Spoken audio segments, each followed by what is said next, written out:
à toutes et à tous, je m'appelle Kamina Diallo, je suis la représentante de Sciences Po pour l'Afrique de l'Ouest. On vient d'ouvrir un bureau de représentation qui est basé à Dakar et qui couvre toute l'Afrique de l'Ouest. Je précise que c'est un bureau de représentation, donc ce n'est pas un campus, on ne donne pas de cours, mais on est là pour promouvoir l'offre de Sciences Po, renforcer nos partenariats localement, donc au Sénégal et dans toute la sous-région, et développer des partenariats académiques, donc institutionnels, et travailler de main forte avec la fondation Mastercard qui finance des programmes de bourse pour les étudiants en master notamment. Donc aujourd'hui, on a eu une journée d'inauguration. On est accueilli par l'université Rose Dieng France-Sénégal qui se situe au plateau et donc qui accueille nos bureaux. L'idée, ça a été de inaugurer officiellement ce bureau et aujourd'hui à l'Institut français, l'idée c'était de discuter de l'internationalisation, des stratégies d'internationalisation des universités donc comme Sciences Po, mais aussi des écoles et universités sénégalaises.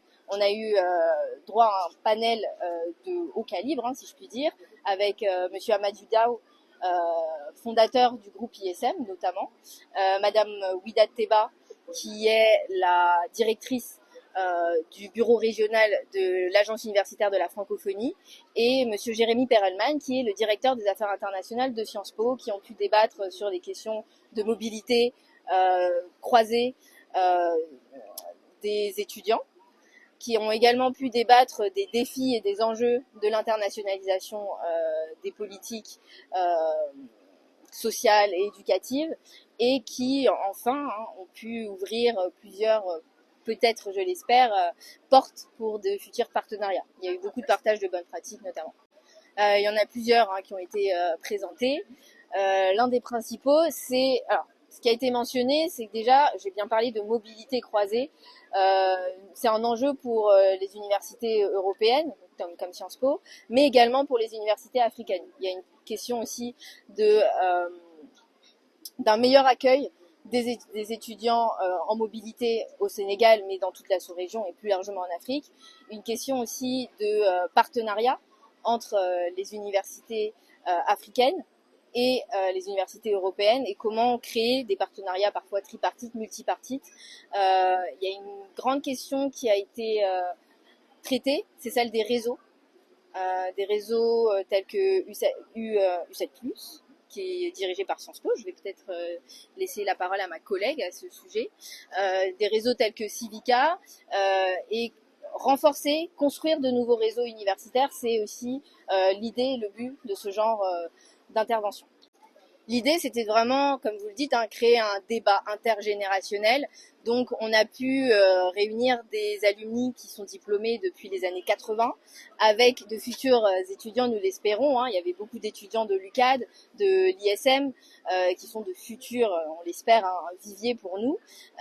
L'idée, c'était également donc de pouvoir faire dialoguer ces différentes générations pour qu'il y ait un partage d'expérience. C'est vrai qu'il y a peu d'endroits, peu d'espaces où ils peuvent échanger de manière symétrique, si je puis dire.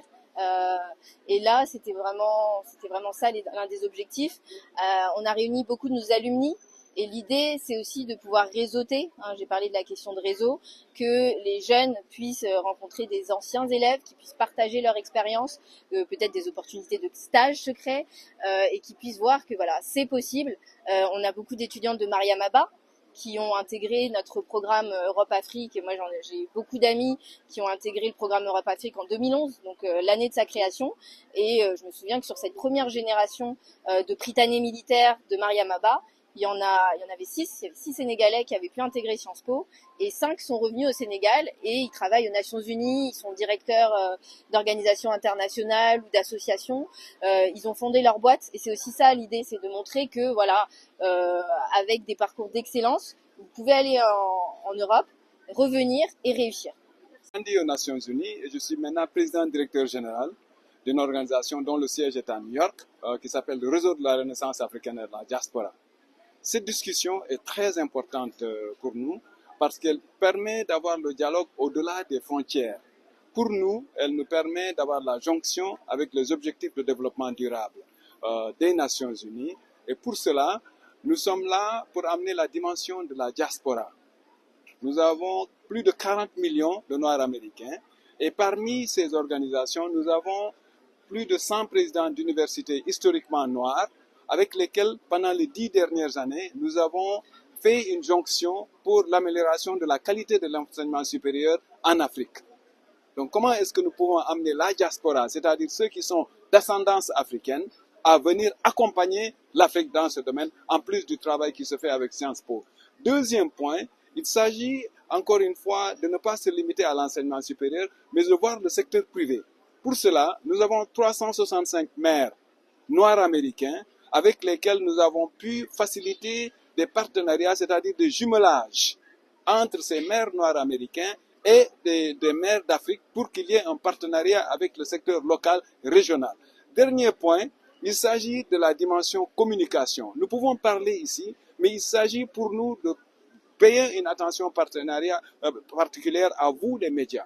Parce que l'Afrique qui est projetée de l'autre côté n'est pas une Afrique que l'on voudrait voir. Pour cela, nous travaillons avec deux organisations.